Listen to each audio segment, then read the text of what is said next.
Hi guys, welcome back to my channel. In this video, I'm gonna share with you the tips and tricks that I used to score 27 out of 30 in the reading section. But before we start, don't forget to hit the like button and subscribe to my channel and activate the bell button to receive a notification when I upload a new video. Let's dive in. The first tip is don't start by reading the passage.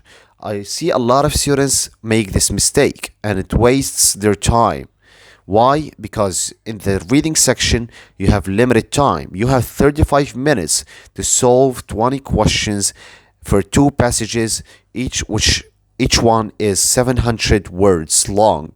So you don't have a lot of time to just read the passage and then go back to the question. You keep going back and forth between the question and the passage. This is a wrong way to solve the question. And I think the right way to approach the questions in the reading section is by first reading the question, understand it, and then go back to the passage to find the answer.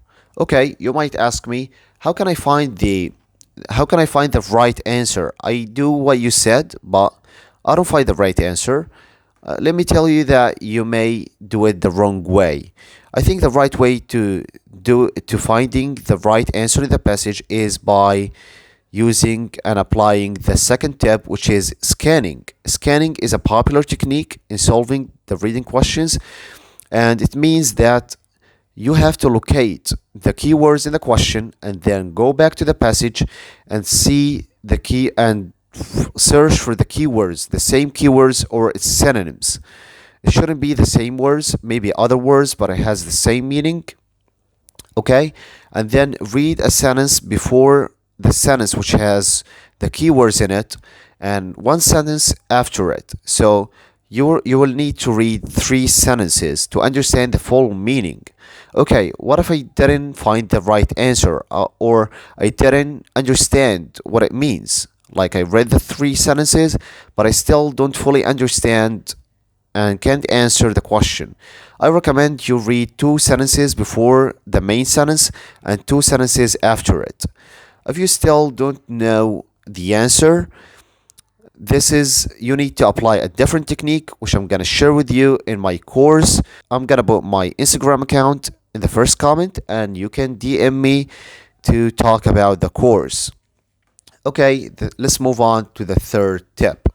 The third tip is pay close attention to the extreme words. What I mean by extreme words is the words such as never, none, every, all, any.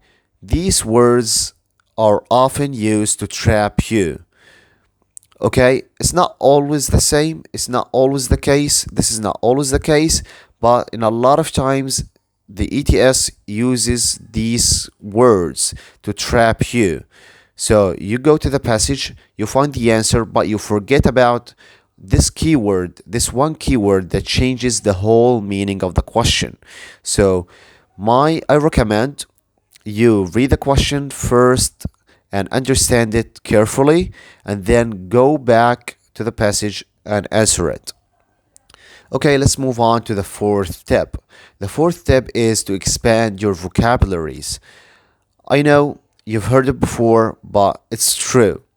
Reading is mostly about vocabularies. The more vocabulary you have, the better your score will be. So I recommend when you start practicing questions, when you start reading the passages, I recommend you write down every vocabulary you don't understand and look up its definition and revise it every day. I want you to memorize the vocabularies and revise it every day. This will make them stick to your mind. Let's move on to the fifth tip. The fifth tip is to familiarize yourself with the question types.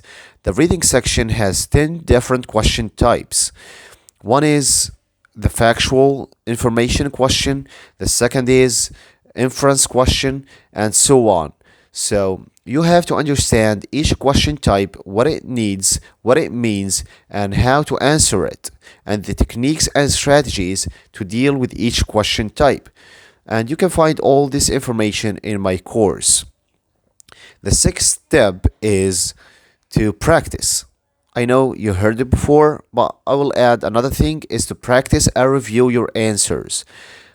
I'm sure you've probably heard the quote, practice makes perfect, and I totally agree with this quote because if you don't practice, you can't apply those techniques, you can't get used to the test format and the test pressure. So I recommend you practice, but not only practice. I want you to practice and review your answers. And what I mean by reviewing your answers is not only checking whether they are correct or incorrect.